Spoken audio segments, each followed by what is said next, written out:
Your anxious mind doesn't need 60 minutes of meditation to interrupt it. It needs about 60 seconds of cold water and a nervous system that's forgotten it still knows how to reset itself. In Norway, there's a woman who has entered the fjord every single morning for 11 years, regardless of season. And what happens in her body during that first minute explains something modern anxiety treatment is only beginning to catch up to.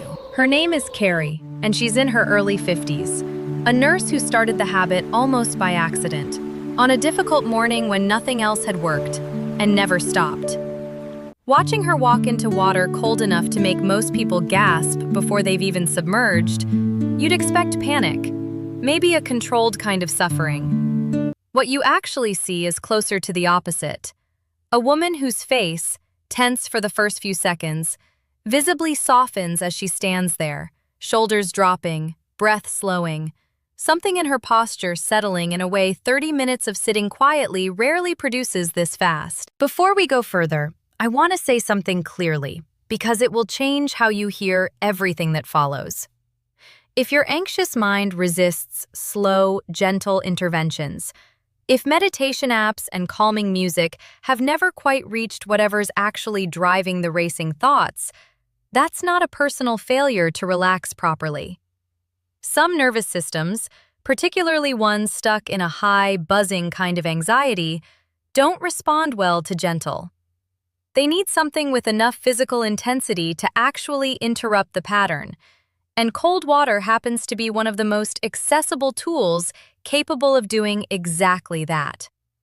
This is a film about what's actually happening in the body during that first cold minute, why it works faster than almost anything else available without a prescription, and 5 small, genuinely accessible ways to bring a version of this into your own life without needing a fjord, a Norwegian winter, or Kari's 11 years of practice. Let's walk through what her body is actually doing and how you can borrow pieces of it.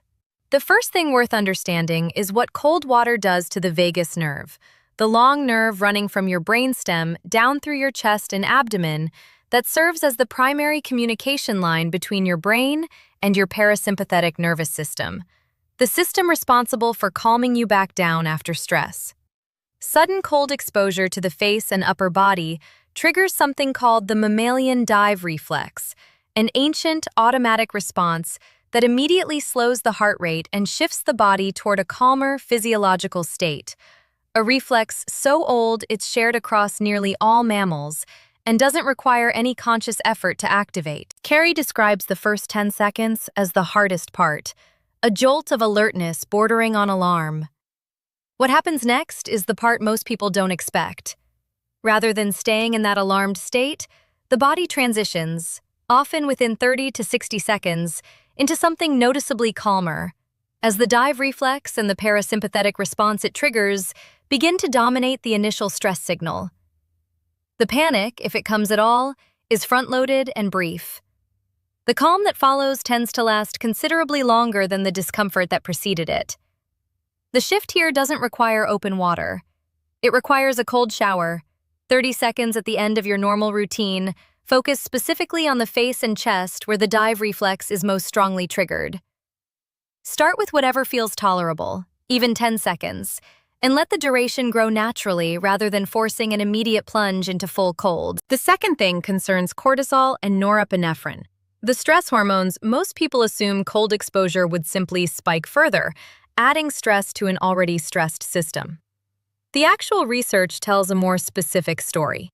Cold exposure does trigger an initial surge of these hormones, but unlike chronic psychological stress, which keeps them elevated indefinitely, cold exposure's hormonal spike is sharp, brief, and followed by a measurable drop below baseline that can last for hours afterward.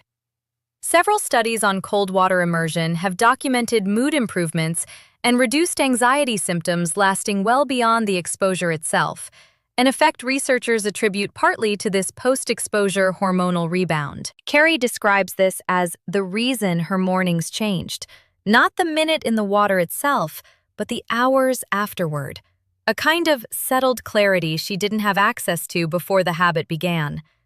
The shift is understanding that the discomfort is the mechanism, not a side effect to push through on the way to some separate benefit. The brief spike and rebound is the actual intervention. The third thing concerns breath, specifically the involuntary gasp response cold water triggers, and what happens if you can manage it consciously instead. The instinctive reaction to sudden cold is a sharp, uncontrolled inhale, followed by rapid, shallow breathing, a pattern that, left unmanaged, can actually intensify panic rather than resolve it. Kari's core practice, developed slowly over years, is deceptively simple. Slow, controlled exhales, longer than the inhales, deliberately overriding the instinctive gasping pattern. This connects directly to established breathing research. Extended exhales specifically activate the parasympathetic nervous system, while short, panicked inhales tend to activate its opposite, the sympathetic stress response. Managing the breath during cold exposure isn't just about tolerating the cold more comfortably. It's actively determining which nervous system state the body ends up in once the water itself becomes the least significant variable in the room. The shift for practice. Before any cold exposure, even a cold shower, spend 15 seconds establishing a slow exhale pattern. Then maintain it deliberately through the first, hardest 10 to 15 seconds of cold, rather than letting the gasp response take over uncontested. The fourth thing concerns consistency over intensity, something that surprises people expecting the benefit to scale with how extreme the cold exposure gets. Research on repeated cold exposure suggests the nervous system's adaptation, becoming measurably better at regulating its own stress response over time, depends more on regular, moderate exposure than on occasional, extreme exposure. A cold shower every morning appears to build this capacity more reliably than an occasional, dramatic ice bath.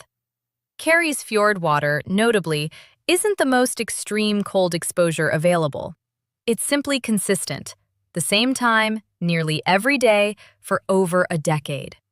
The nervous system, it turns out, responds to a reliable, moderate signal delivered repeatedly better than it responds to an intense one delivered rarely, in much the same way that consistent, moderate exercise tends to build more durable fitness than occasional extreme exertion. The shift is choosing sustainability over intensity. A manageable, repeatable cold exposure you'll actually do daily beats an extreme one that gets abandoned after the novelty wears off within a week or two. There's a particular trap worth naming here, one social media has made considerably more common: the temptation to chase the most extreme, most dramatic version of cold exposure for its own sake. An ice bath filled with more ice, a longer duration, a colder temperature, treating the practice as a test of toughness rather than a nervous system intervention. Kari's own approach has stayed almost boringly consistent for over a decade, precisely because it was never about proving anything to anyone watching. It was about a reliable tool that needed to still be usable on ordinary Tuesday mornings, not just on days with enough motivation for something dramatic. The fifth and final thing concerns what happens immediately after, the minutes right after stepping out of the cold, which Kari treats with as much intention as the exposure itself. Rather than rushing to warm up aggressively, hot shower, heavy clothing, hurried movement, she stands briefly in the cold air, letting her body's own warming response activate naturally before adding external heat. This allows what researchers studying cold adaptation call the afterdrop to be experienced consciously rather than rushed past, a period where the body's internal warming mechanisms, including genuine physiological changes in brown fat activity with repeated exposure, get to do their actual work, rather than being short-circuited by an immediate hot shower that outsources the job to external heat instead of the body's own regulation. The shift is a brief pause after exposure, even just 30 seconds before reaching for a towel or warm layer, giving the body's own response room to complete itself rather than interrupting it at the exact moment it's beginning to work. This is, admittedly, the shift people skip most often, because standing cold and slightly uncomfortable in open air feels like the opposite of self-care in the moment. Kari describes learning to tolerate that specific discomfort as harder, in some ways, than tolerating the water itself, precisely because every instinct after cold exposure points toward immediate relief rather than a further 30 seconds of patience. But it's exactly that additional patience, she'd argue, that allows the body to finish a process most people interrupt before it's had the chance to complete. Here is the one idea tying all 5 of these together. The filter Kari uses without ever formally naming it. Before entering the water each morning, she reminds herself of a single fact. The discomfort is temporary, and the calm that follows is not proportional to how much she suffered. It's simply what a nervous system does once it's been given a clear, physical signal to shift states. The cold isn't punishment. It's information, delivered directly to a nervous system that sometimes needs something more concrete than a thought to actually believe it's safe to calm down. This distinction matters more than it might initially seem, because it reframes the entire practice away from endurance and toward communication. A nervous system stuck in anxiety isn't being lazy or stubborn when a calming thought fails to reach it. It's often simply not receiving a signal loud enough, physical enough, to register above whatever internal noise is currently running. Cold water, precisely because it can't be ignored or rationalized away the way a thought can, functions as a signal the body has no choice but to respond to directly, which may be exactly why it works faster than approaches that rely on the mind convincing itself into calm. Before you go, here's a 2-minute test you can try today. At the end of your next shower, turn the water fully cold for 30 seconds, focusing the spray on your face and chest. Maintain slow, controlled exhales throughout, longer than your inhales. Notice, honestly, what happens in the minutes afterward, not during the cold itself, but in the settled quiet that tends to follow it. A calmer nervous system was never built by avoiding every uncomfortable sensation.